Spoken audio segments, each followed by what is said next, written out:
Psychology is one of the most important fields we have. If you want to understand humans, how we think, feel, behave, make decisions, ruin our lives, and occasionally improve them, this is the place to look. It touches everything: relationships, education, crime, mental health, and even how you interpret this sentence right now. So yeah, it matters a lot. But here's the problem. Studying the human mind is like trying to measure a cloud with a ruler. You can try, you can even get some numbers, but what you're actually measuring is debatable. Human behavior is incredibly hard to study in a clean empirical way. You can't isolate variables the way you can in physics. You can't ethically run most of the experiments you'd need to get clear answers. You can't raise a group of humans in identical conditions, tweak one variable, and see what happens. You can't randomly assign trauma. You can't control culture, upbringing, biology, random life events, or the fact that people lie, especially to themselves. So instead, psychology leans heavily on indirect methods. Self-reports, surveys, lab experiments with college students who need extra credit. And those methods are fragile. People don't know why they do what they do. They invent explanations after the fact. They respond differently depending on how a question is phrased. They behave differently when they know they're being observed.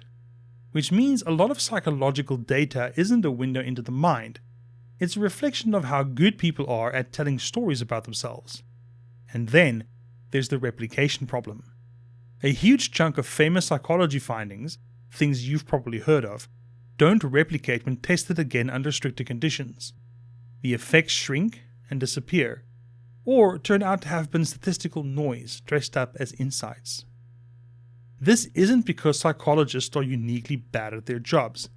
It's because the system rewards flashy positive results. If your study finds something surprising, it gets published. If it finds nothing, it disappears into a drawer. Over time, you end up with literature full of discoveries that may or may not actually exist. And into that mess walks pop psychology. This takes already fragile findings, simplifies them, exaggerates them, and turns them into bite-sized life advice. Now suddenly, everyone's an introvert or an extrovert. Everyone has a cognitive bias for everything. Every behavior has a neat label and a TED Talk. It feels scientific. It sounds authoritative. But a lot of it is just storytelling in a lab coat. And people believe it because psychology speaks to them. We're naturally interested in explanations of ourselves. So, when psychology offers a framework, even a weak one, we grab onto it like it's a user manual for being human. The thing is, the more complex the system, the harder it is to reduce to simple rules, and human beings are about as complex as it gets.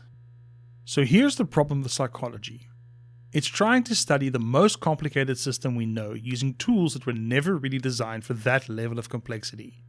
It produces insights, but they're often fuzzy, context-dependent, and far less universal than they're presented as.